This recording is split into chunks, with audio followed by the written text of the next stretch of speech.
Hello. Welcome back to the latest episode of Have You Seen? With Nick. Lance. All right.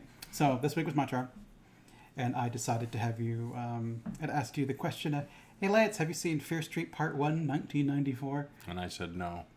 And now? Yes. Now he has. All right. This could have been a co-video. It could have been, but it probably would have been one that we would have watched when it came out. Somebody could have done all three of them together or in a series of movies or something like that. In this particular instance, like, I'll tell you now, I just wanted you to watch the first one. And whether you go back to watch the other two was kind of up to you. And I just kind of wanted to throw it out there because it was, we were kind of discussing stuff to do for Pride Month, and my selection is going to fall during June. So I'm like, yeah, this one fits the fact that we watched Hereditary last 2 weeks ago, the kind of scary movie. So I was thinking scary movie and Pride Month, and this was the first thing that came to mind. So Okay. I threw it out as a suggestion. And it's not necessarily, well, I won't go into that because it might give spoilers for what I thought of the movie. So, Lance, what did you think of Fear Street Part 1? I'm going first? Yeah, because since if you had to put a letter grade on this particular movie, or a number grade, not a letter grade. I would get... Okay, so there's two factors. As a movie on the whole, I would give this movie a 4.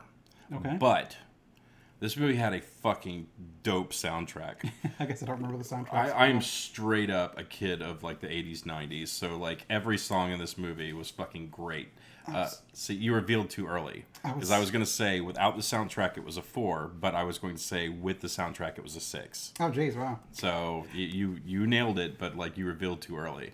I wouldn't think the soundtrack would bump it up a whole 2-letter grade. Dude, like watching the movie, I was just kind of like, okay. And then like a song would come and I was like, oh, that's my fucking jam. And like every single song that came on, I was like, that's my fucking jam. So like every single time music came on, I was just like, God damn, the fucking soundtrack in this. Like somebody straight out of the 80s, 90s that like watched this movie because fucking music was awesome. But yeah, no, you nailed it. And how about you? What would you give in this movie? I think I'd actually give this movie a 7, having it be the second time I watched this movie. The boy is good. Actually, I'm just really proud of myself because I don't think I've gotten your number right in like the past several. It's been videos. a few, I think, but usually you're within 1. Yeah, but okay, all right. Where I think so we've given our grade. We're gonna start talking about it more in depth. So if you think it's one you want to watch and you haven't watched yet, go watch it because we're about to talk about what occurs in this movie. I'm not going to talk about what happens in part 2 or part 3. So you have seen part 2 and 3? I've seen all 3 of them because I think they were all out. Like one came out the next week, the next one came out the next week, the one after that came out, and it was last year when I was watching these. When I'm just like, Netflix keeps telling me to watch these movies. I need something to watch. That's 3 days worth of movies, so I watched all 3 of them. Okay, all right. Well, yeah, you've been warned. Go away. You're still here. You're about to get spoiled. All right. So I mean, this movie it's neat, and it would have been worse for me, but there are a couple things in it that I just really think are dope. Okay. Like I kind of like the idea, like you've got killers that are after you, and they're like previous killers, and they're being like reused to come kill you. You're like, oh, well, just kill them. Well, they always get back up, and I think that's kind of interesting. The fact where they all led them into the bathroom and blew them the fuck up, and then their blown up bodies were just kind of like coalescing back to become the murderers again. I'm like, that's pretty cool. So that was my favorite part of the movie is when like the gel came together and like the hand reaches out and like almost grabs the kid by the face. That was probably my favorite part of the movie because that effect was done really well. Finish your thoughts. And so, well, there's just other stuff I like. I like they picked 3 killers that were kind of... Skull Mask was like, okay, whatever. He reminds me of one of the killers from Dead by Daylight, the Legion, where just because they wear a mask and they like run after you with like a fucking knife and like stab people. And that's kind of what this guy did. It reminded me of the Scream guy. Yeah, that too. But I like and then there's the guy with the axe with the bag on his head. But what I like about him is he's ready to get you. He's just always running. It's Jason. He's fucking booking it all the fucking time. Yeah, he's Jason who could run. Which I think is interesting because they don't usually do that in murder movies. They tend to have the guy come at you like... Yeah, slow and methodical. Slow and steady. This guy just runs at you with a fucking axe and swings the axe at you. Like, no hunting, nothing of that sort. He's just out to murder you. Yeah. And then I think, what was her name? Ruby Rose or whatever, the girl that's Razor. the straight with razor. with the straight razor and singing. I just think she had a cool aesthetic and was pretty dope. I think that was my favorite part of the movie was Simon. The kid, The drug. yeah, drug. like the first time he runs into her, he's like, "Oh my god, she's so hot." And then he's like, she almost kills him. He's like, "I bet you almost killed me with a straight razor." And the next time he sees her, he's like, "She is so hot, but she is so scary." Like that part, I thought that was hilarious. So I didn't know what I was getting into. When you asked me to watch this movie, I literally thought it was like an older movie that I maybe had not seen, and then you told me what it was based off R.L. Stein books, which was like teenage horror books. So I went back and did like a modicum of research.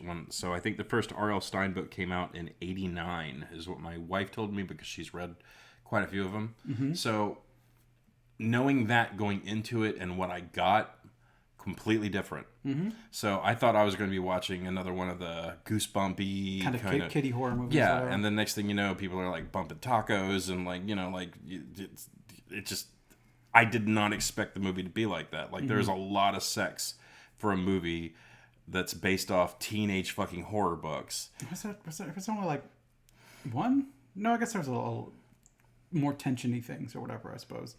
Yeah, but like there was so much like, you know, like the bathroom scenes where they're all getting ready and everything like that. Like there's just, Oh yeah, where you have the Sam and Dina, then Yeah. like Josh, the brother, and whatever the girl's name was, Kate. yeah. But then you have Simon all by himself, being like, "I'm about to." And he's like, "Did we all just hook up? Or no, did y'all just hook up?" And they're like, "Yeah." And he's like, "Well, I did too."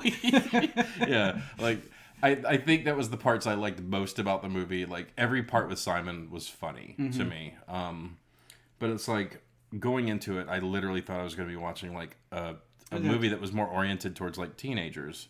With Which like I think it still probably is. well, it's like every other part of the movie was that, and then you got to the sex part. And I remember after I watched the movie, I asked my wife, I was like, "You've read the R.L. Stein books, right?" And she's like, "Yeah." And I was like, "Was there a lot of sex in those books?" And she's like, "No." And I was like, "Well," and then I told her what was going on with it, and she said, "Well, I feel like they're making that show for us who read it back then, but the age we are now." I think it's one of the. We've been going through an '80s nostalgia kick. I think we're going to be getting some of the '90s nostalgia at some point in time. Because that's, I mean, I was born in the '80s, but I grew up in the '90s, so that's where more of the nostalgia is for me. So the '80s nostalgia is close. So like I'd watched like Everything Sucks on Netflix as well, which is a short show that got canceled like after their first season, so it's probably not worth going back to watch. But it was a '90s nostalgia show, and a lot of the stuff where there's kind of like, "Hey, remember the '90s? I do remember the '90s." There was the 80s and 90s, man. There's such great years. Well, you're younger then, and the years when you're young are always better because you don't have to deal. You're not paying attention to all the awful shit that's going on. Yeah, that's true. But so this was kind of like the nostalgia pop for the '90s, and it's okay.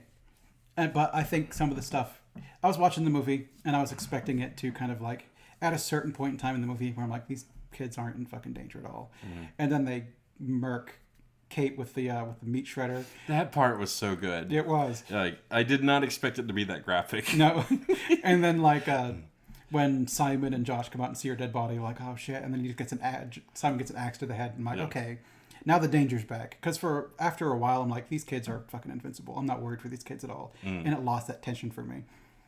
And it was only once they died, I'm like, okay, maybe they're not playing around, and maybe they'll actually kill some of these people. Where it kind of got more interesting to me again. Well, it's like I never felt the danger for the two main girls. No. And like for the little brother. And then, you know, the friends, they get offed because you get damn near like to the end of the movie before like the friends get offed. Yeah.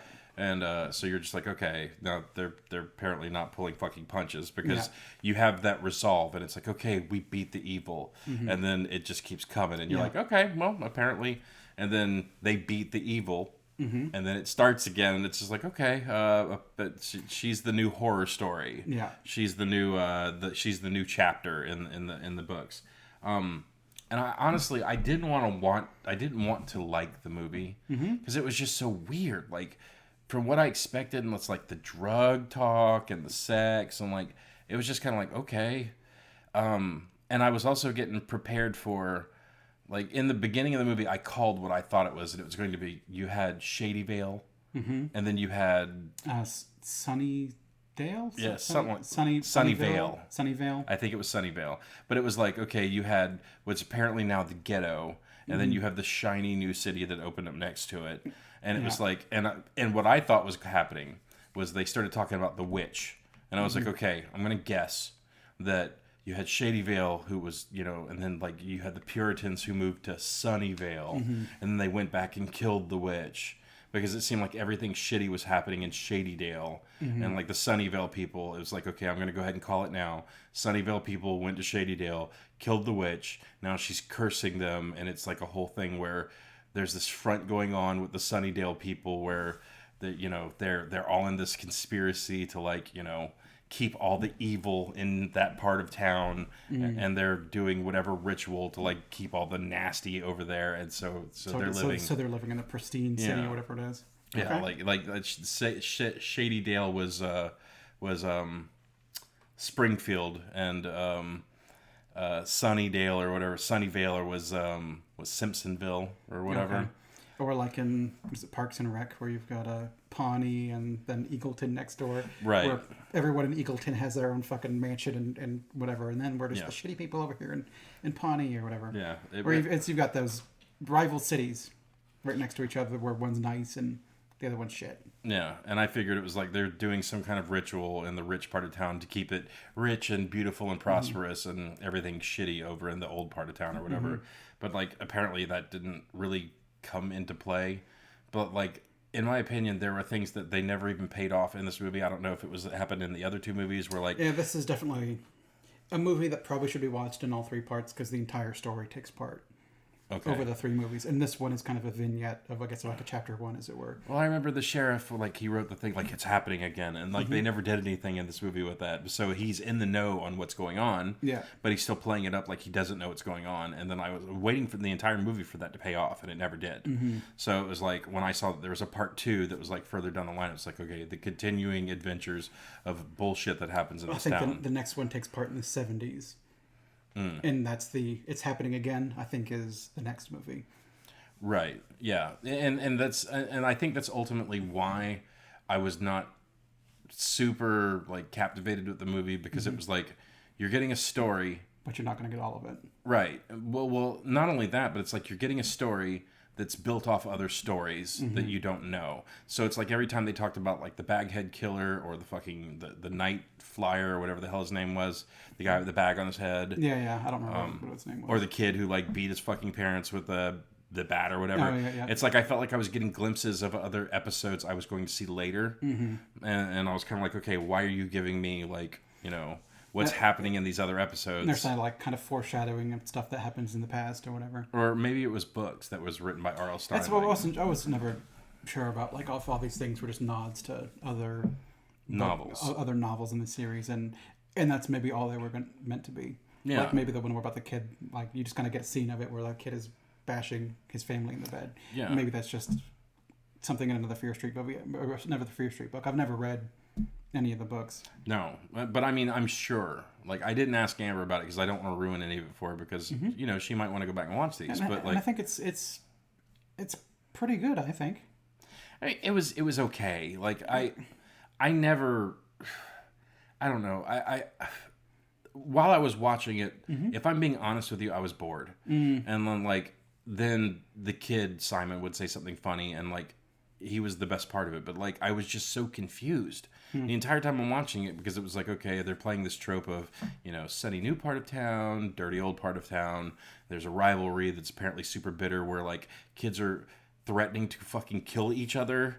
Like, you're so poor, I hate you. Well, you're so rich, I hate you. It was just, to me, I was kind of like, okay, I don't really want to watch this. And then the song would kick on, I'd be like, I'm back in it. And then the song would go off, and I'd be like, okay, whatever. And then somewhere around the mid part of that movie is when it picked up, and then they do the turn of, this is what's happening, and this is how we stop it. And I was like, okay, I'm a little invested. And then you go to the supermarket, and then that one girl, she gets off to the fucking meat cutter, and I was like, and then I was like, okay, I'm back in it. And then they were like, okay, well, they kept having that turn where it's like, this girl died. They all die to make the curse stop. And then they call the one thing, and it's like the girl who lived through it. well, she died, and then the person calls and they're just like, no, she was alive, but she had to die. Her heart stopped for 2 minutes. Yeah, she died briefly. Yeah, and was resuscitated. But then it just keeps going. Mm-hmm. Yeah, like I thought that was weird. Mm-hmm. Like everyone dies. No, this one girl lived. No, she really died. But no, she lived, but then she died. Like that part was confusing to me. Yeah, I think it's a thing they address a bit more in the next movie as well. Okay. Because that part where the girl they go back to that happened in the 70s, that's the next movie. Okay. So if you do ever decide to go back to watch them, which is kind of a question I was going to ask. So you've watched part 1, and there's a part 2 and a part 3 that fill out the story. Are you going to watch part 2 and part 3 in your own time? I mean, to kind of like learn what goes on, or is it just kind of like a meh? You watch an episode of a show, it's like meh, it's not for me, and then you're just kind of done. Well, let me ask you a question. Should I? Well, I think maybe. I mean, it depends on like if you only like this one for the nostalgia of the 90s, maybe you're not particularly interested. But if you want to learn about like what happened with that Ziggy woman, or if you want to learn like more about the witch and stuff like that, it goes into that sort of stuff. I mean, it's not a spoiler if I'm guessing, right? If you're guessing, it's not a spoiler. So my guess is that she wasn't really a witch or an evil witch per se, but maybe she had powers and people were afraid of it. So the rich people in town went to the poorer part of town and did some kind of sacrifice and put her up as like a sacrificial lamb. So there was like prosperity because the place is like strangely happy, and the other side of town is like strangely miserable, and like the viscera of like that was straight up Bloods and Crips fucking anger that they were showing at that memorial, and it was like it's got to be some kind of curse upon the town where this witch's anger, her living spirit which curses this town, is like this fog that hangs over it, and I'm guessing that's what's happening. I'm probably wrong, but that's I'm also not going to confirm or deny anything. Yeah, because it could be spoilerish if you were like, yeah, you're right on, but like now that I've said that, now I have to find out if I'm fucking right. But but watching the first show, watching the first movie, it was good enough to where if I'm home and there's nothing going on and I don't feel like going out because gas is $4.65 a gallon, then I'll probably watch the second one, but also knowing that my wife loved those books when she was younger. Might throw in the first one for her. Might throw in the first one for her just so she could see it. And then I'm probably going to watch the other ones with her. So, And I would kind of equate this to like, we used to get miniseries on TVs. We don't really get those anymore. We're like, part 1 was like an hour and a half, and then part 2 was like another hour and a half, and then together you have a 3-hour movie. This to me is kind of each movie is like maybe an hour and a half, so we're getting kind of like a 4.5 hour movie, which is mostly what we're getting with TV nowadays, where it's all one big story. That's true. These 3 movies to me are just kind of like a mini series, and they're all one big story. Okay. So when I was young, the most I'd ever seen of it on TV was the first half, because they would usually like, we're going to play the next half tomorrow, and then I just never catch the next half. So for the longest time, it to me was just the part where they were kids. And then next time, we're going to show you the part where they're adults. And I just always miss it. So then it wasn't until like last year or whatever where I watched the remakes, It Chapter 1 and Chapter 2, as well as the old one with Tim Curry. And John Ritter. Yes. Yeah.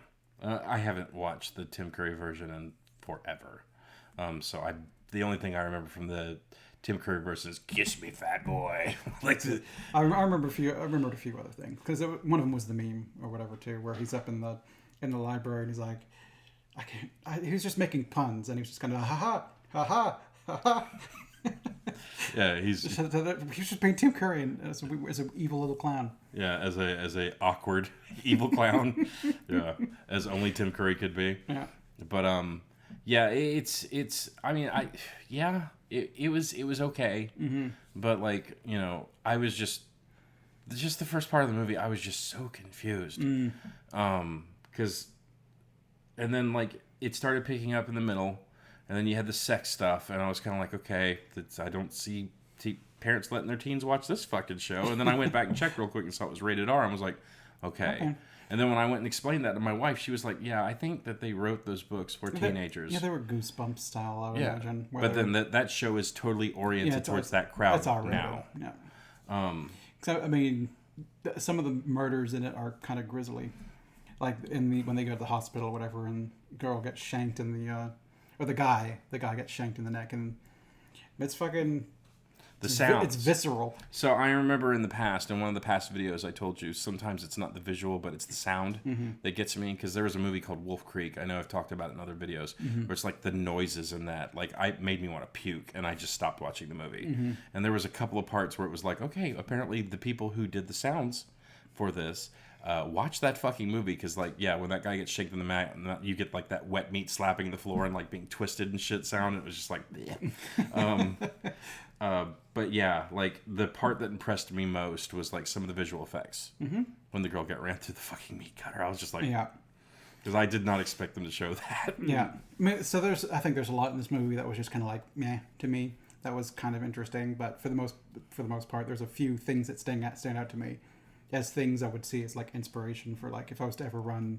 Because I know of Run Monster of the Week, which is a tabletop game on a Wednesday for like a different group, and we've played in one. James's game. And for James's game. So if I was, and it's a good system, and I could see myself running something like that again, and using like the guy that runs at you with an axe, or the girl with just like the straight razor, and just kind of those style of killers that are kind of campy in a way, but could be made scary. In the Monster of the Week game that James ran, if you had to compare your character you played in that to a character that was in this movie, who would you pick? Oh, I don't know, because my character actually was magic in some way, Right. but she was also very awkward and off-putting. My character was Sam's boyfriend. I was playing the Chad character, the high school fucking jock Okay. that was like all Yeah. chatty. Yeah, the one that got stabbed pretty early on. Yeah. Yeah. I guess maybe The guy that got offed in the car. Or no. No, he was in the like when the Skull Mask first showed up and was fucking around In the beamer. hospital. Yeah, they thought it was, but then he showed up in the hospital and got offed. So yeah, he probably would have been. Wait a minute. How could you be here? Yeah. Yeah. Honest, my character probably would have been Dina or whatever, because she seems kind of like the outcast, sort of weird person. Right. Okay. All right, I could see that. But yeah, Just without the powers. when you brought up the Monster of the Week Yeah. game, I was like, oh my god, my character was the Chad. Yeah, he was. But it was a fun character. Wasn't his So, name even Chaz? No. I named him. Yeah, I remember what he was named after, and that was kind of, which I don't know if you want to throw that on the internet. I think it was after one of our Supreme Court justices. It was because it was around that time that he's in there, and you made a total bro. Yeah. I like beer. I like beer. Yeah, I think his name was like Brent Is it Chaz Kavanaugh? Chaz Kavanaugh or Something something like that. Something dumb. But this video kind of reminded me of the kind of campy Monster of the Week style games that we played, and that were just kind of not full on like, oh my god, this is super scary horror, but it is horror, and like you could fucking die. Yeah, no, it's. And it kind of hit that tone for me, which I enjoyed. I think. Well, I think that's what caught me off guard about the movie, is that I thought it was going to be a Monster of the Week, but it was monsters of like the past several years, and like, but like, I just didn't expect some of the comedy that came out of that movie, like just I can't remember what the song the girl was singing, but it was like You always hurt the ones you love. something like that. But yeah, just like she's so hot, and like every time she showed up after that, he's just like, oh my god, she is so hot. She's still got the straight razor. We gotta run. I just thought that all those parts were hilarious. But yeah, it was just mainly I would probably give the movie a little bit higher. But like I said, if that soundtrack had not been in that movie, I would probably give it a 4. Just more parts where you were bored in or whatever. Well, you have the heroine, and you have the love interest, and then you have the person who's in the know but they're unpopular, the nerd.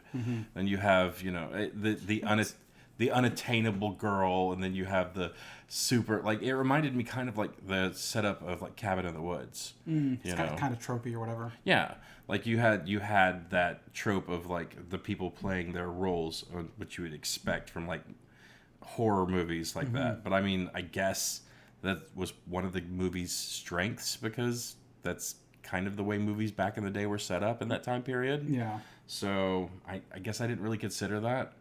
But like, if I had to go back and like think of how I felt while I was watching the movie, it was more of just like I was so confused, and then like.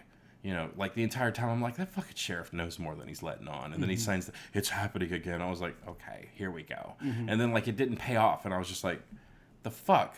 And then that's when they did and that was also another one of those ones where you feel like you're watching a movie because the movie, I think, was like an hour and 45 minutes. It was like movie length, I think. Yeah, it was. It was longer than I expected. I think it was like an hour and 45, hour and 50 minutes, something like that.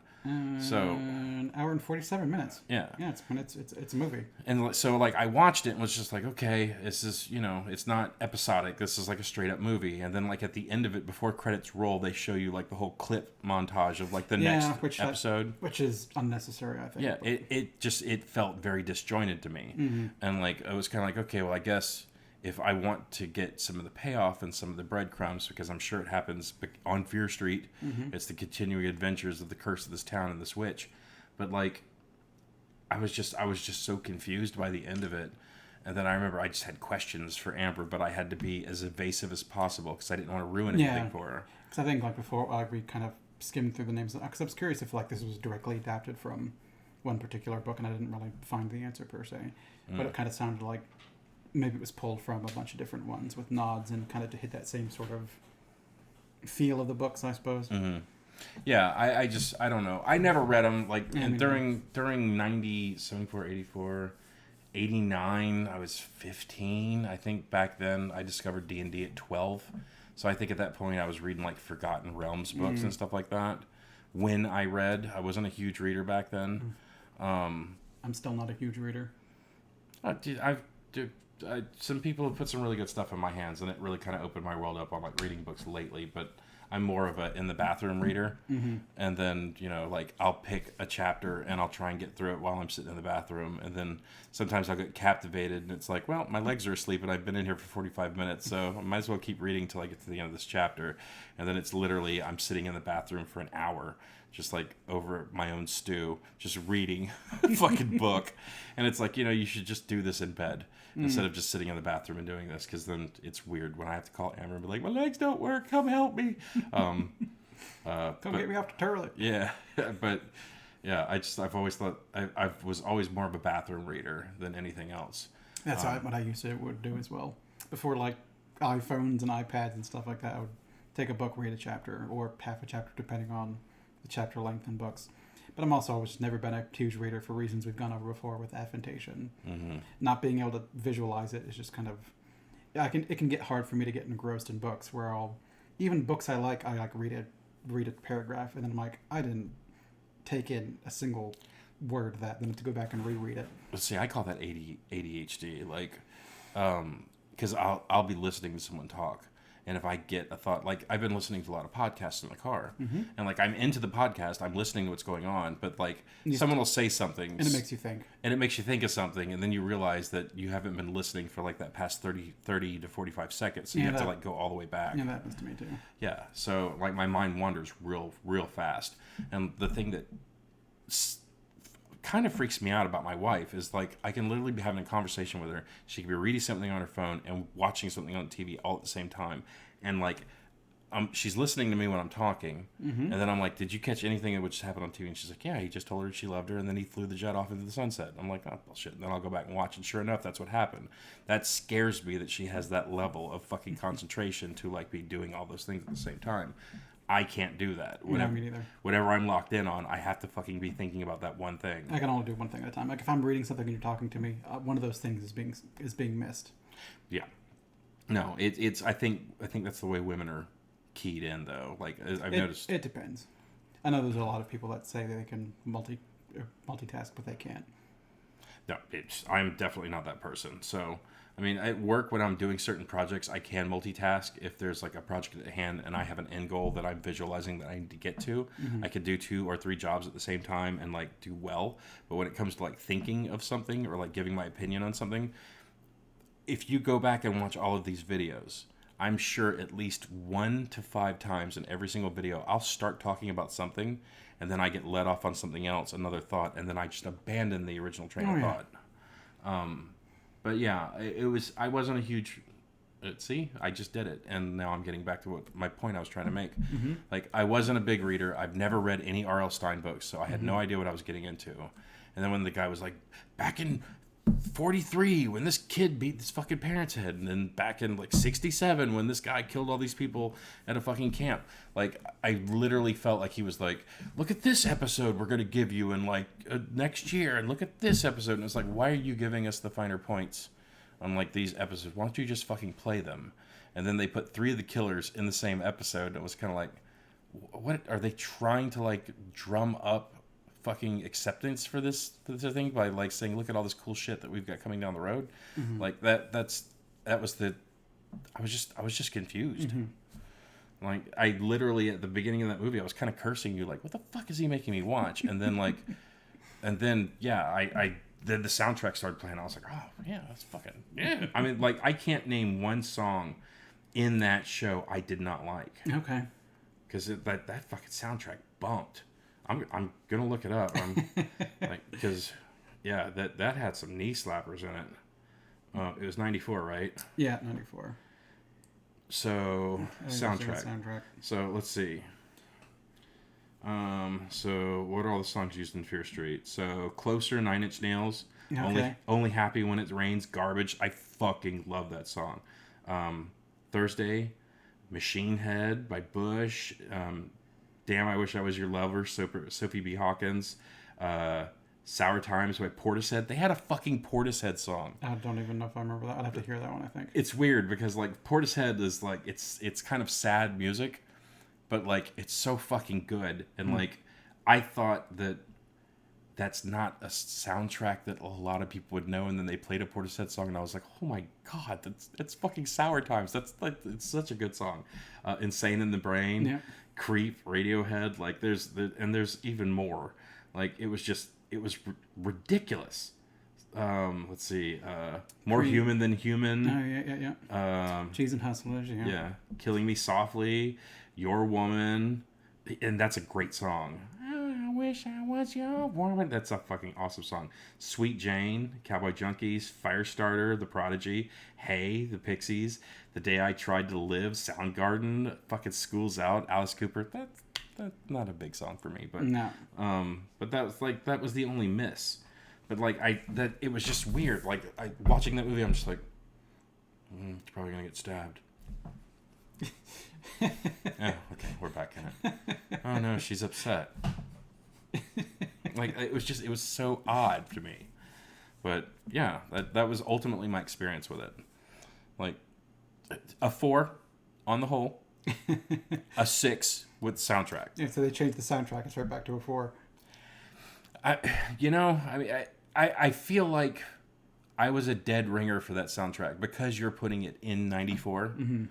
And they're gonna pick the selection that they did. Like, I was automatically on the hook because that was in my 20s, where I'm a huge audiophile. I fucking love. I'm very eclectic in my choice of songs. So like, you can't miss with a lot of stuff with me. But like, I don't know. I feel like somebody was literally like, "What's that fat nerd over there like back in '94?" Let's look at his 90s playlist. Oh yeah, that's a fucking bop. That's a bop. Well, I wonder how many of those are anachronistic. It's like things that came out after 94 or whatever that were still the 90s, but were just maybe like, this one came out in 97.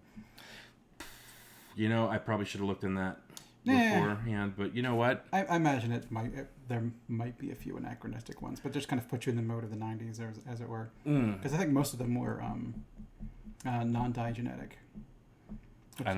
Diagenetic is a song playing both you hear and then it's actually playing in the movie.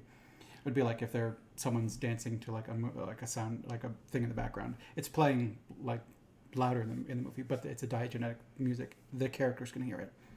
Versus non-diagenetic movie or music is just playing on the movie soundtrack, and it's not actually playing in any of the scenes. Okay, so the character doesn't hear it, but like, it's for the audience as opposed to. So it's the music they use to like transition scenes. Yeah. Okay, and it's as opposed to like the character actually listening to headphones. It'd be like in Captain Marvel or whatever. A lot of the songs they played there were non-diagenetic. They were just kind of playing over the movie. Whereas in Guardians of the Galaxy, those were diagenetic because he's listening to them on his tape player, but also it's playing Okay. in the scene or in the I- louder for the movie, but the character's also listening to the music. So I'm so stupid. I thought you were saying Dianetics by like L. Ron Hubbard. I was like, do I have to measure you for thetans or something now? I think I'm getting the term right. It's not one that comes up super often because it's not really. Well, don't write anything in the fucking comments. You know what he means now. You can. What?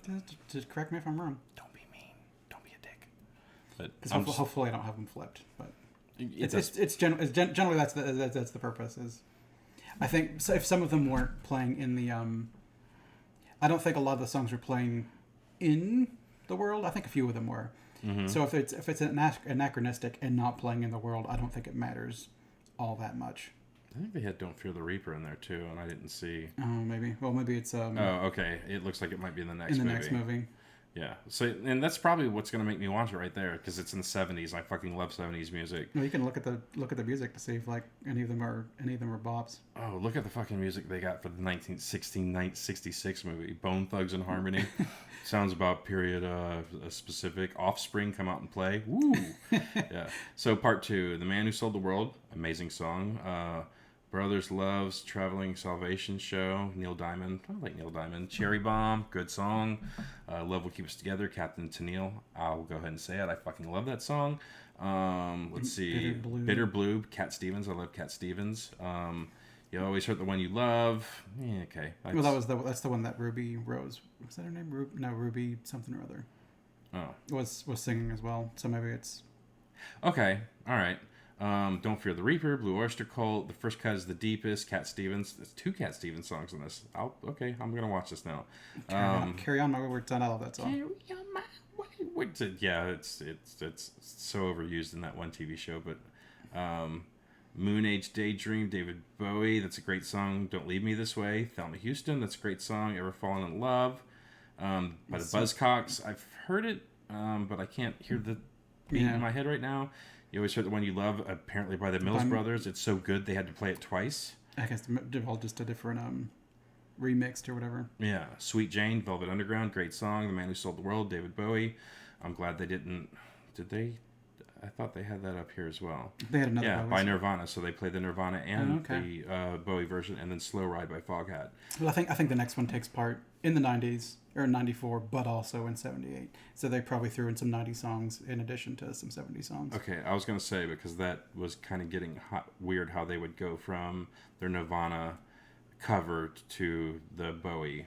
So I mean, it's kind of like where you're getting filled in with some of the backstory. It's going to show what's going on currently, which the current year is 94. Okay. But then it's going to go back to 78 and get you some 78 in your 94. Okay. And likewise with 66, while there's music on that one, is because it's going to be in 94, but then it's going to hop back and show you 1666. Okay. All right. But I mean, I can respect that. Yes. I will watch part 2 and part 3 now. Okay. Just for the music, just so I can just be like, okay, here we go with this bullshit again.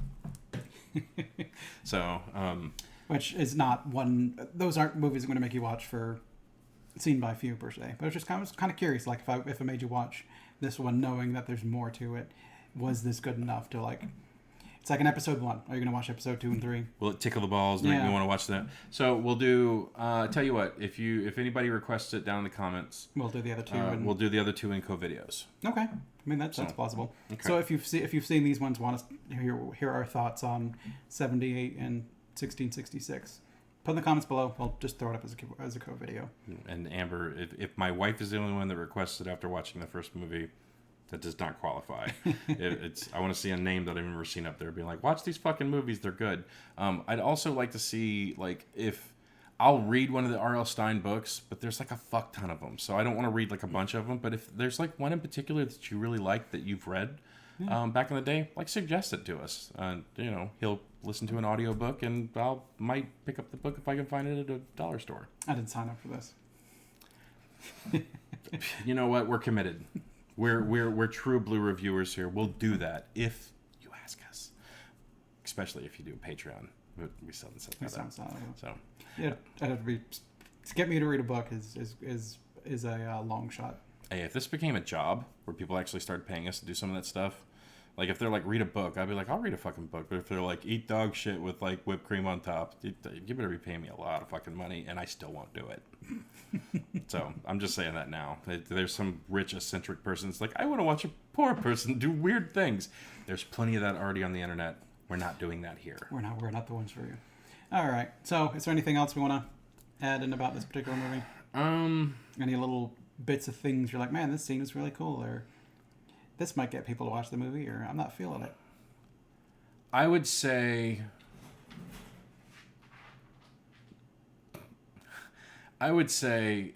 watch the flick if you have if it's a rainy afternoon and you're home, from work or whatever, and you've got nothing better to do. It's decent. Mm-hmm. Netflix has definitely put out worse stuff.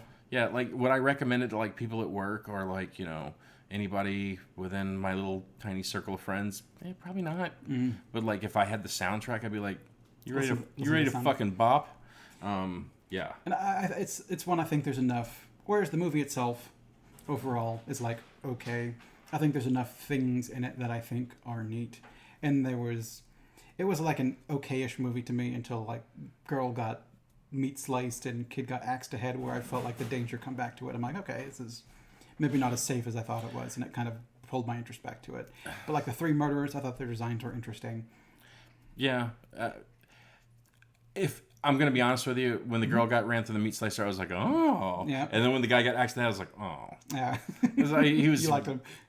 I mean, they killed the most interesting part of the character in the movie. Yeah. Because like he just made the movie fun to watch. But it was at least near the end of the movie. The movie didn't carry on too much longer after that. It went on for like another 15 minutes. Yeah, it's still 15 minutes. Because it's like, it's over. It's still going. It's over. But the stinger. It's still going. It's over. Here's the stinger. It's over. It's still going. Yeah. So yeah, but yeah. I mean, if you want to if you're for a kid in the 90s, Oh yeah, if you grew up in the 90s, you might. If you're ready for some nostalgia, if you watched Stranger Things for 80s nostalgia, and you might want to watch this one for some 90s nostalgia. But even then, like watching it from a point of view where the movie is like, it happens in the 90s. Mm-hmm. Like I still wasn't even buying that shit because like the kids, they look so 2000. Yeah. I mean, it's definitely not the hardest hitting 90s. Yeah, nostalgia. Like where was the big hair? Like they still had big hair. Like big hair was a thing in the 80s, but there was still like a lot of big hair going on in the 90s. So like there was a lot of, to me, like more modern day haircuts and everything. So I guess that took me out of it a little bit. But like, but yeah, I mean, would I recommend it? A soft recommend. Yeah. I mean, it's kind of the same way to me. It depends on the mood you're in, but I think there's enough stuff in it that's visually neat, and I kind of like that. These murderers are not. There's nothing you're going to do to stop these murders. You have to find another solution. Yeah, like straight up, like conjurations from evil, like evil. Yeah. They're manifestations. They're not real. They can really stab the shit out of you, but they're not. They're not people. You're not going to shoot them. You're not going to stab them. You're not going to like. I think that was the other part that I thought was weird about the movie, was like the whole like them being bloodhounds. Mm-hmm. It's like that's weird, but they're seeking out the blood. So like the thing that I thought was funny was like they're coming after them, and they're like, "Why are they coming after us?" And it's like, "Oh no, we got our blood when we went down the accident." Mm-hmm. And then like when they had the big plan to like lead them all and thing, like they were drawing big bloody X's on their chest, and it's like, dude, I'm just gonna put some right there, so you can wash it right out. And that is literally all you need. But I'm gonna put this big bloody fucking X on like your bare chested fucking bra. Yeah. Like I just thought that was a little bit over the top, but at the same time I was kind of like, I think it's also to get it across more visually too, or whatever. It's some visual storytelling. I guess. Get you the nice big. The X marks the spot. Come get me. Yeah, I guess, but like I said, it was a little campy. I mean, it's always. I mean, also she like cuts her hand. Like whenever I see a movie and people are like, I'm gonna cut myself. Like don't cut your hand. Yeah. That's an awful place to cut yourself because it makes sure it's going to drop some blood, but that takes a long time to heal. You use your hands for a lot of shit. Yeah, so that wound keeps opening up. So that wound keeps opening up. You need to like cut your arm or something like that. Get blood somewhere else. Stop cutting hands in movies. Well, not only that, but it's like if I had to cut your hand, I'd be like, Nick, I need some blood. I'm going to cut just a little bit here, and I'm going to get some blood. But instead they're like, open that shit up. And like the entire time, the other thing is like, I know whenever I cut myself like inadvertently on a door, I'm just like, ah, fuck. And like every single time they're like, I'm going to draw all the way across it. And the person's like, yeah, that kind of hurts. oh, okay. I'm going to wrap that up. I'm going to put some fucking dirt on that. And then use their hand for other things. Yeah. They're like, let me hold the door closed with you. Like, and let me swing this bat. And it's like, dude, your hand's wrapped up. why the bitch have to cut me right across the fucking lines of my... Yeah. So if you take anything from movies and for some reason a supernatural creature is hunting you, don't cut your hand. You need it to swing your bat. I did not know we'd get horror survival tips in this video. That's a good one. It's a thing that annoys me in movies because don't do that. That's the dumbest. You cripple one of your hands. Yeah. Well, it's like the other thing I also noticed is, let's say this is the blade, and like let me see your. Okay, I'm gonna cut your hand, and then the camera shot is always turned like this, and the knife is always like this because I guess the blood thing is on the opposite side of the knife. Yeah. So they always do like that. Take and like I get it. I guess you can't get away from a good design on a knife or whatever, but like you never see the blood on the opposite side of the thing. Like we've got to be at a point where we could do better effects, better practical effects on stuff like that. But we're nitpicking now. So but yeah, no, would I recommend it? All right, I think we got a couple soft recommends. Yeah, go on YouTube, look up the soundtrack for this, and just fucking listen to it if you want to, like, you know, if you want to bump. If you want to feel nostalgic. Yeah. All right. So I think that we can put a wrap up on Fear Street. I never thought we'd talk 46 minutes about this fucking movie. I mean, neither. Like, I literally thought it was going to be like a 25-minute. But then that soundtrack. I think there's a movement we also kind of theorized about what the other two could hold in store. Yeah. Which helped all of it. So if you want to make Lance watch the other two, put in the comments below, like, hey Lance, let's put up a video for the other two. Just if you're like you need the conclusion. So it's kind of like I've said a few times. You've watched episode 1 of a show. There's 2 more episodes. Did episode 1 grip you enough to watch episode 2 and 3? Well, maybe not. We'll find out. No, but if you ask, we'll watch it. Yeah. So. All right. So that was my turn. One that was a little bit for Pride Month, a little bit because we watched a horror movie, and they both just kind of, that's the first thing that came to mind. So I've been thinking, I went through a few movies that I was going to ask you if you'd seen. Mm-hmm. And I came up with a couple, and then when I watched the trailer, I was like, because I also don't want to pick things that are so old that people are like, I'm not going to watch that shit. And do you want to share the ones you were thinking about? But So if you want to see us review these movies, maybe we'll just do like a co-video, because most of the stuff you could find like on... It's some of the things were nostalgic for you, I think. Yeah, like, so Time Bandits. That's a movie that I really loved when I was a kid. Which I have seen that one. Yeah, because I know I stuck the DVD in your hand. Yeah. Plus, I want that map, like the time map. I want that fucking map. I want it on my house wall somewhere.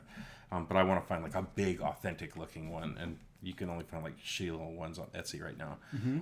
I wanted you to watch Time Bandits. Yeah. I suggested Krull. I suggested The Last Starfighter. Yeah. I suggested Enemy Mine. Like, these are all movies, like, but watching the trailers, it's kind of like, in my mind's eye, were those movies amazing? Yeah, is it nostalgia that's wanting you to watch those movies, or are they actually good? Right. And I also I don't know. I've not seen any of those 3 movies. Like when you mentioned Enemy Mine, and I started watching the trailer, I'm like, I know the plot to this, and I throw the plot out to you, and you're like, yeah, that's what happened. Totally, like, you nailed it right on the head. So I'm like, I think I've seen people discuss this movie before. Yeah, well, it's a great movie. Louis Gossett Jr. and like Dennis Quaid, like it's a great movie. Yeah, it sounded like from when the people were describing it when I watched it, which I don't even remember where I watched it. It might have been like a Red Letter Media or something similar to that. People just kind of bringing it up. It sounded interesting. Well, the reason I'm not going to ask you to watch those is because I don't want to pick movies that are just like so far out of what people will click on to watch. Mm-hmm. Because, you know, this is an eye game. Yeah. This is a game of eyes. I know you said that you weren't planning on watching this movie, but I'm wanting to see if you're kind of ready to watch it at this point because I really want to talk about it. But I was thinking, you know, hey, Nick, have you seen Ghostbusters Afterlife? And I haven't. So generally when I'm like, it's not really a movie I'm particularly interested in. It's more because it was in the theaters. I'm not going to throw down $12 or $14, whatever, to go to the theater to watch a movie. Like, I've not seen the Ghostbusters or Ghostbusters 2 in over a decade. Right. They're just not... I watched them, I'm like, okay, they're fine. But they've never really become part of me. Whereas going back to revisit, I think I'll watch it. Because, I mean, it's also got, like, doesn't it have Millie Bobby Brown and, like, Finn Wolfhard in it, but also some of the other... In Afterlife? So I don't think Millie Bobby Brown's in it. I don't think she's in it, but I think Finn Wolfhard is. Okay. Well, I know he is. Okay. But like, Alright, yeah, so that I question think would be- he's the only Stranger Things kid in that movie. I thought I remember hearing that Millie Bobby Brown was in it as well. I guess. If she did, she might have made an appearance, but it might have been so fast that I didn't see it. But from what I can remember, it's like Paul Rudd. Yeah. and- Okay. And Finn Wolfhard. Okay. I still don't get- Finn Wolfhard's I in still there. don't get the appeal of that kid. That kid has got a waffle face. Yeah. Look, J.K. Simmons, Sigourney Weaver, and. Ernie You're Hudson. gonna see spoilers. You need to close that. Okay. I was just looking to see if Millie Bobby Brown was in it. Yeah, no, I don't And believe she is. And it pulls some old actors in, so that's good. Yeah. So, anyways, but yeah. So let's do Ghostbusters Okay. Afterlife because I believe that's something that will still draw eyes. I just thought of another movie that I could ask you if you'd seen, but I don't know. I don't want to ruin it for people. I didn't hear any of that. Yes. You have seen it? Yeah. Okay. So Who Framed Roger Rabbit's out. And that's definitely one of my favorites when I was a younger person. But anyways, we're gonna do Ghostbusters Afterlife. All right. So join us in 2 weeks for that one. Next week, I don't think we've picked out what we want to do. I think it's gonna be a co-video. It'll be a co-video of something or other.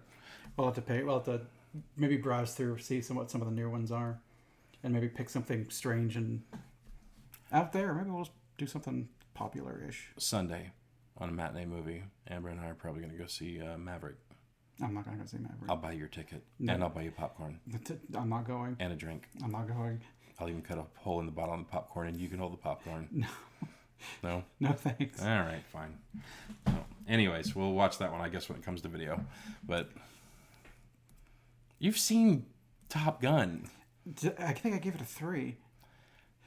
Well, like, dude, like, I don't want to watch it. well, I mean, I just want to show you one quick thing.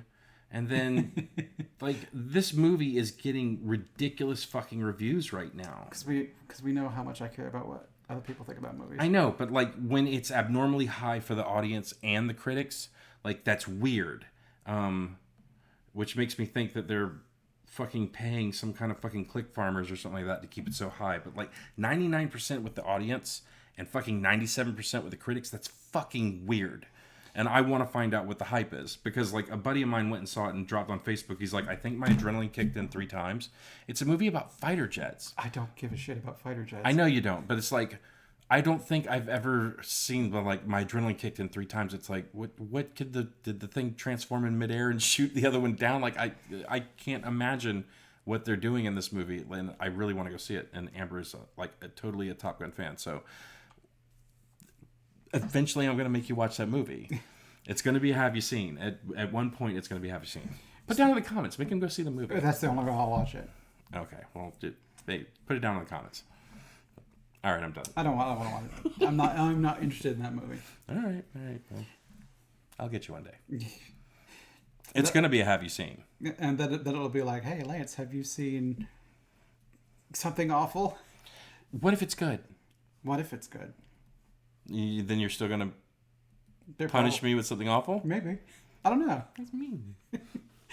That's mean. But I'd be punishing myself for something awful too, because that means I have to watch it. That's true.